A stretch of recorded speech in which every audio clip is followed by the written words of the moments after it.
This is the story of Tara, a bright and ambitious girl who dreamed beyond her small town. Rafe, the boy who loved her quietly from childhood and believed love could last forever. And Mr. Callahan, the teacher whose kindness lit a spark that none of them could control. What began as friendship in a school corridor turned into a triangle of love, confusion, and heartbreak. A story of innocence, choices, and the price of silence. They always chose the window seats. It started in 7th grade when the three of them were just names on a classroom chart, and the afternoon light in room 12B fell in clean squares across the desks. She was Tara Rahman, new to town, hair tied back with a blue ribbon. He was Rafi Hassan, the boy who knew every shortcut through the streets and every rule of cricket. The third seat near the window stood empty for years, a quiet place that held their notebooks, shared snacks, and the future they thought would arrive on time. By the time they reached 12th grade, the third seat belonged to Mr. Callahan, a young literature teacher whose classes felt like open windows. He was careful and kind in the way good teachers are. He kept a mug of tea on his desk and a stack of dog-eared poetry books in his bag. He wrote in neat chalk that didn't squeak, and he never forgot to say thank you when students stayed after to ask questions. His life, from what anyone could tell, was simple. He rented a small apartment above the bakery near the post office. He cycled to school in the morning. He graded papers at a corner table in the library where the light was best.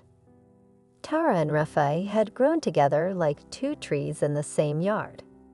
In 7th grade, they traded pencils and secrets. In 9th, they walked home past the river and pretended not to count the days they had done it.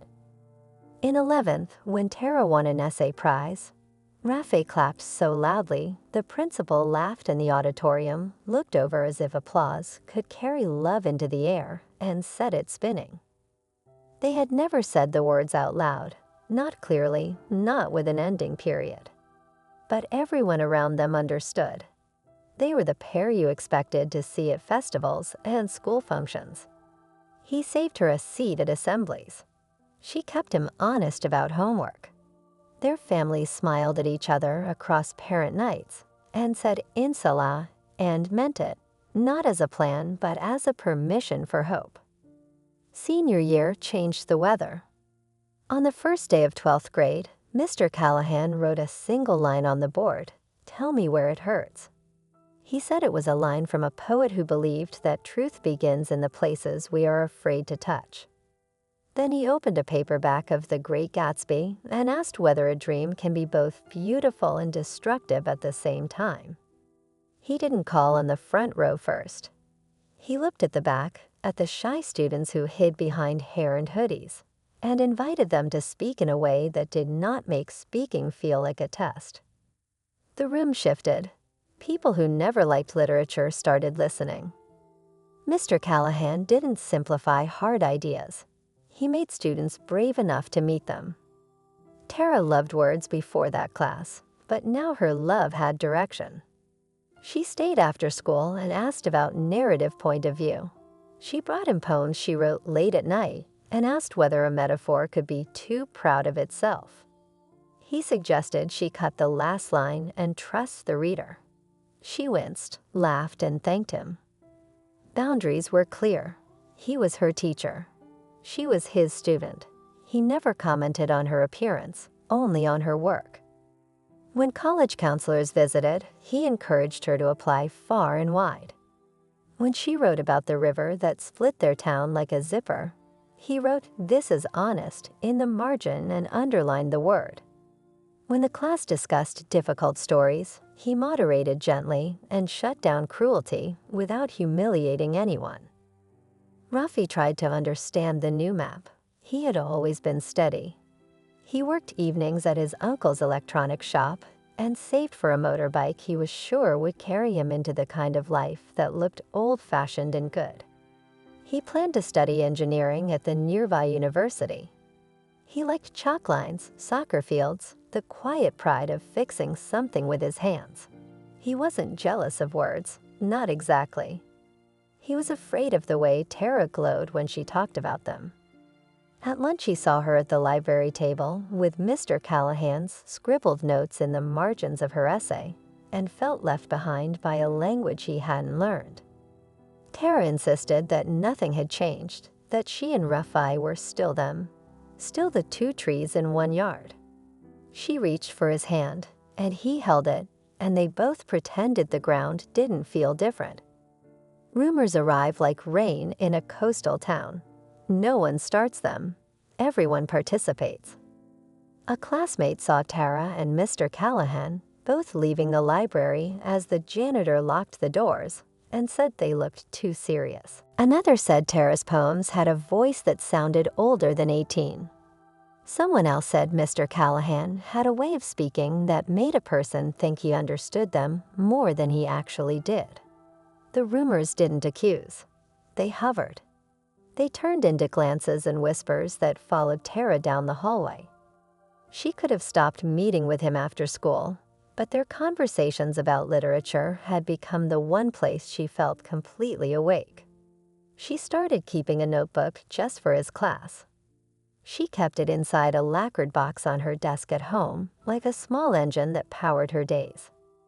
One evening, Rafi brought her a new pen he'd saved up for.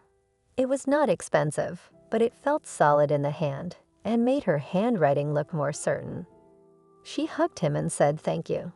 He said, as casually as he could, "Are you going to the English department event on Friday?" She said yes. He said maybe he could come too. She hesitated. It wasn't a couple's event. It was a small reading for students in the advanced class.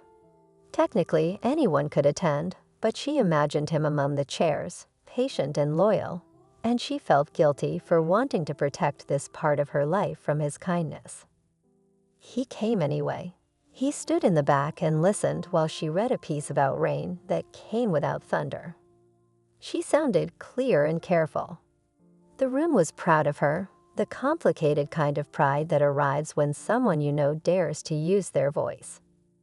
Mr. Callahan thanked everyone afterward and stacked chairs, making sure the shyest students heard him say, "Well done." He nodded to Rafi as he left, a small acknowledgement from one part of Tara's life to another. Later that night, on the river path where the air smelled like wet leaves, Tara told Rafi the truth she'd been pocketing. "I think the person I'm becoming is not the same girl you met in 7th grade, she said. "I don't know what that means yet, but I can feel it." He said he could wait. She said she didn't want him to wait for a version of her that might not return. He said love could be patient. She said it shouldn't be a waiting room. The quiet between them sounded like steps on gravel. He tried to hold her hand and she let him, more out of habit than hunger. Then she added softly, "I think I've started to feel something I don't know how to name. It scares me." He asked if it was for Mr. Callahan. She didn't answer for a long time. The honest answer was complicated. It wasn't a crush on a face or a posture. It was a respect that had turned into electricity, a feeling that made her want to work harder and be better in fine language for the parts of her life she had kept quiet. It was also wrong in ways that were obvious to anyone looking from the outside. "Nothing has happened," she said, "and nothing will. He's my teacher. He keeps things right. I need to keep them right too.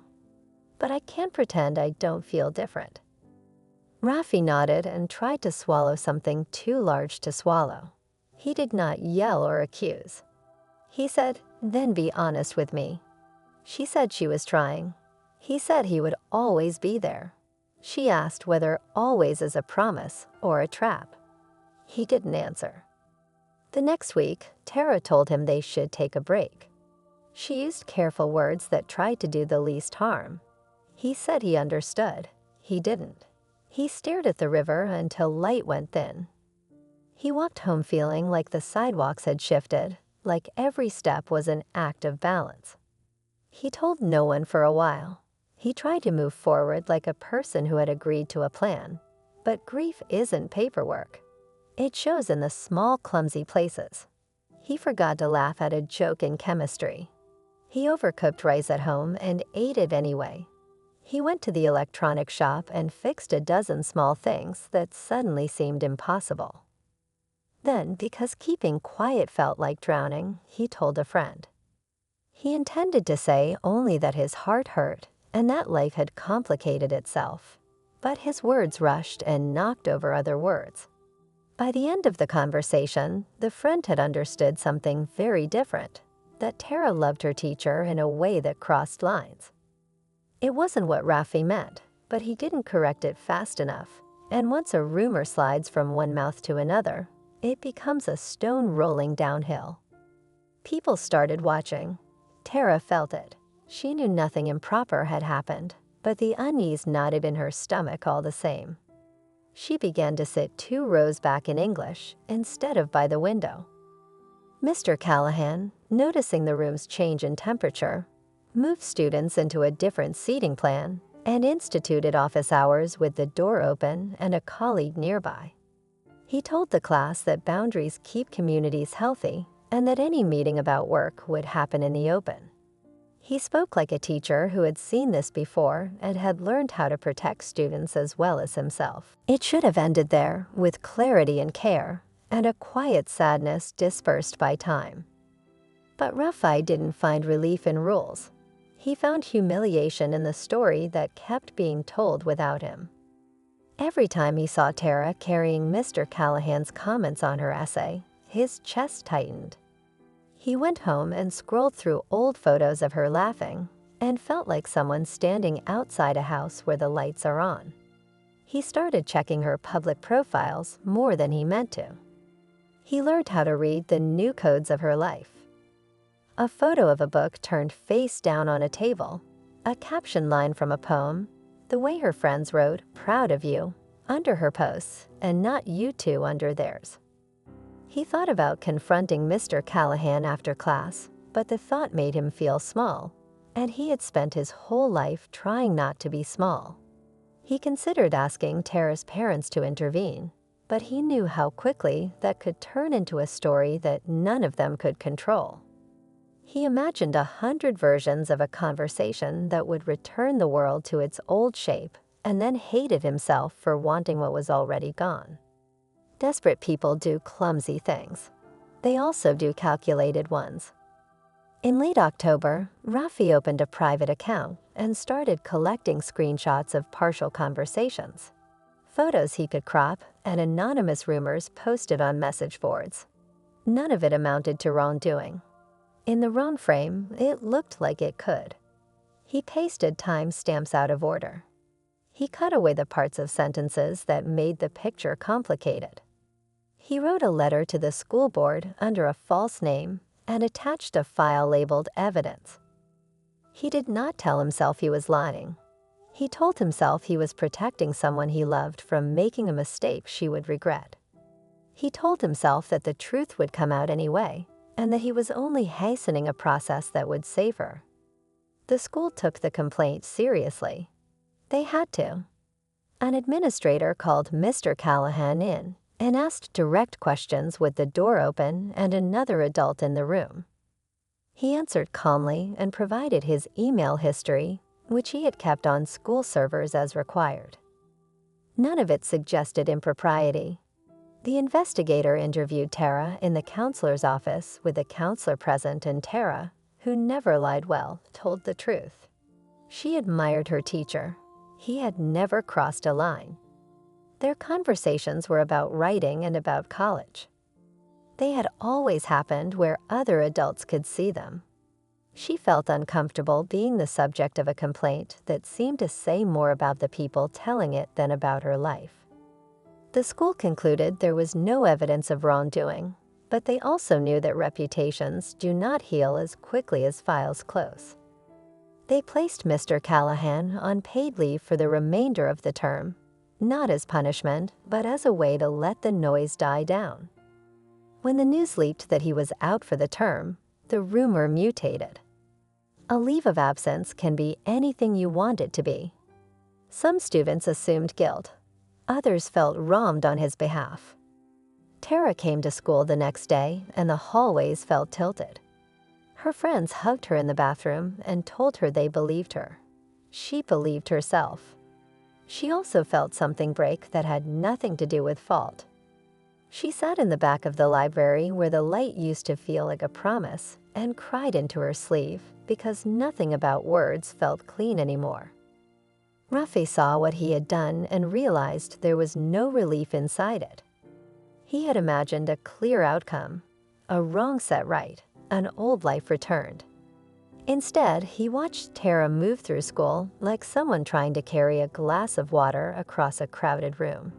He wanted to say he was sorry. He wanted to say he hadn't meant for this, that his desperation had taken the wheel. He wanted to hold her the way he had when she cried during a sad movie in 10th grade, and tell her that the world would steady itself if they stood still together. He did none of those things. Instead, he kept collecting and editing. He told himself that a leave of absence could be step one, that the next step would be a resignation, then graduation, then the old normal. He didn't notice how his thinking had shifted from love to control. He messaged 2 online accounts that specialized in exposing teachers and sent them the same folder he had sent the board, plus a few new screenshots that suggested late-night questions and after-school meetings that never actually happened. The accounts posted and tagged the school. Within a day, the thread had hundreds of comments, many from strangers with no stake in the truth. The posts didn't use Tara's last name, but people recognized enough to fill in what the accounts had left out. Someone found Mr. Callahan's private Instagram and pasted his profile picture into a college. The story had jumped its fence. The police cyber unit did what police cyber units do. They traced the anonymous sender. They followed the IP crumbs. They requested platform cooperation. It took 2 weeks. During those 2 weeks, Rafi didn't sleep. He kept checking the comment counts as if higher numbers might justify his choices. He still went to school and stocked shelves at the shop.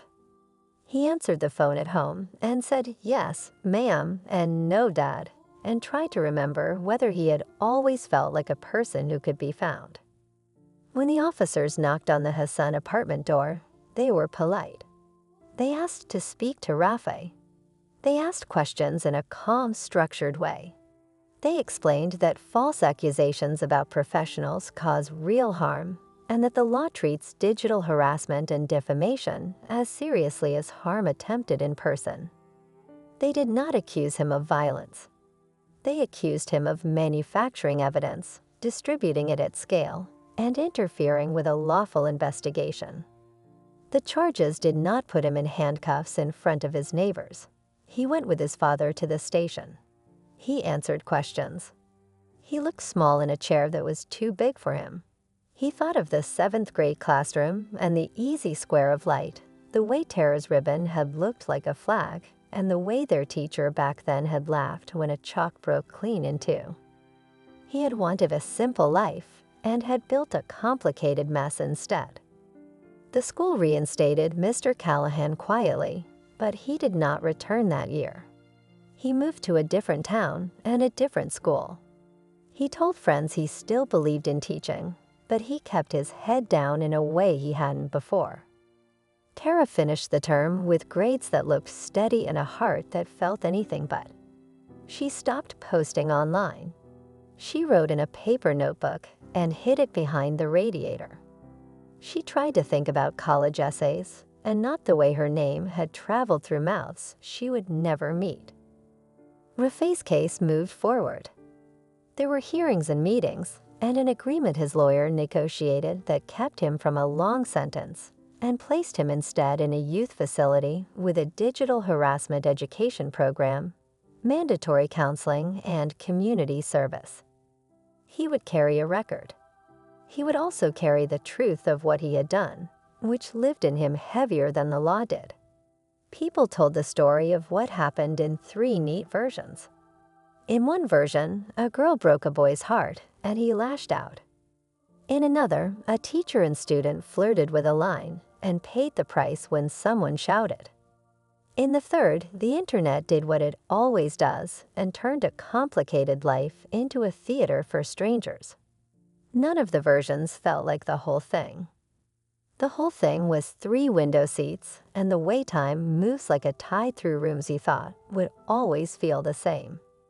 It was Tara learning that admiration can feel like love, and that keeping boundaries is not only about rules, it is about respect for yourself.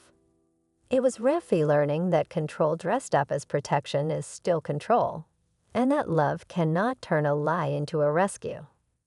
It was Mr. Callahan learning what many good teachers learn, which is that care must be visible as well as real, and that a person can do everything right and still be caught in a story written by other people.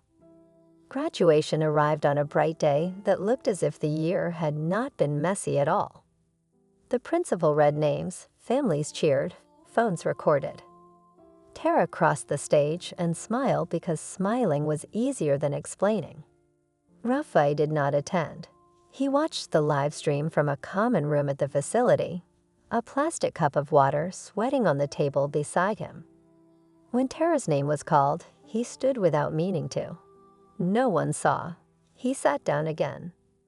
That summer, Tara took a job shelving books at the town library. She liked the sound of pages and the small pride of order. In the afternoons, she tutored younger students in writing. She did not speak about the spring unless asked directly. When she said, "We were kids, and we were careless with how the world hears things." Then she changed the subject to the book in a student's hand. She visited the youth facility once, in August, after writing a letter first and asking if he wanted her to. He said yes in a reply that shook. In the visitor room, they sat across from each other with a table between them and a clock that moved with very clear clicks. "I am sorry," Rafi said as soon as they sat. "I told myself a story where I was saving you. I hurt you instead. I hurt a teacher who didn't deserve it. I hurt our families. I don't know how to fix it." "We don't fix it," Tara said. "We learn not to make it again." He nodded and stared at his hands and told her how the days moved there, slow and structured, and how the counseling sessions had shown him the parts of himself he had avoided. He said he had started reading more because books made time different. She smiled. He asked what she was reading. She said a memoir about truth-telling. They laughed quietly together in a way that sounded like laying a brick. At the end, when the guard said time, they stood. They did not hug. They said thank you. She walked out into a heat that made the road wobble and thought about 3 seats by a window and how the light used to fall there. She didn't wish to rewind. She wished only to keep walking forward without dragging chains behind her. In September, Mr. Callahan sent her a postcard from his new town. It was not personal in a way that could be misread. It was a photograph of a library and a single sentence. "Keep writing because it keeps you." She put the card inside the lacquered box with her old notebooks, then closed the lid and put it back on the shelf. She kept writing, not for grades now, but because words were a way to live with the world without denying its edges. Years passed. Tara studied education law.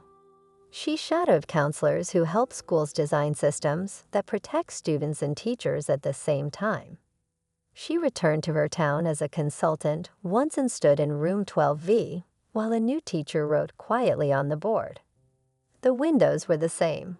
The light was familiar. She touched the edge of the third desk and felt something uncomplicated rise in her chest. Gratitude for what had been good, and the relief of knowing that gratitude did not require pretending the rest hadn't happened.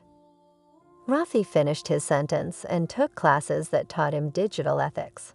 He built a small business repairing phones and laptops and showed teenagers how to lock down their accounts and how to tell the difference between evidence and a story shaped to do harm. Sometimes he told them his own story without names or drama.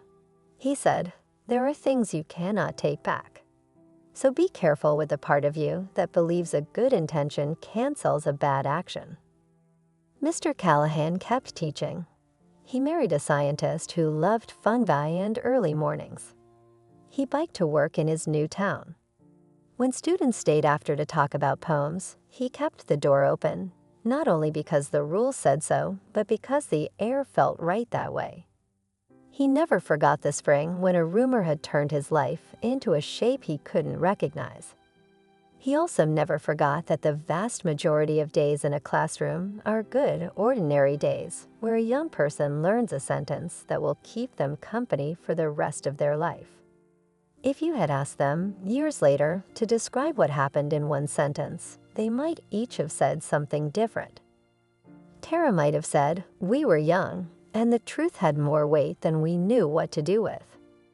Rafi might have said, "I mistook control for care, and I will use the rest of my life to learn the difference."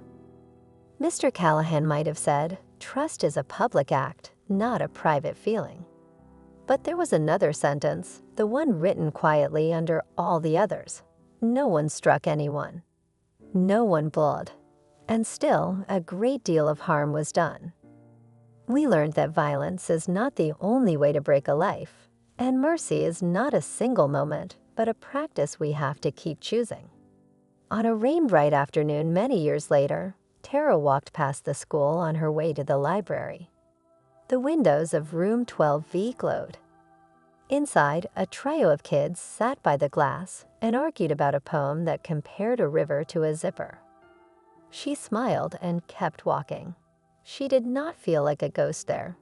She felt like a person who had been a child, and then a teenager, and then something else, and who had learned that love without honesty will always try to move the furniture of the world until something breaks. At the river, she sat on the same low wall where she and Rafai had once promised things they could not keep. The water moved the way it always had, patient and convinced. She took out a pen and wrote a single line in her notebook, "Tell me where it hurts." Then she closed the book, stood, and went back into her day.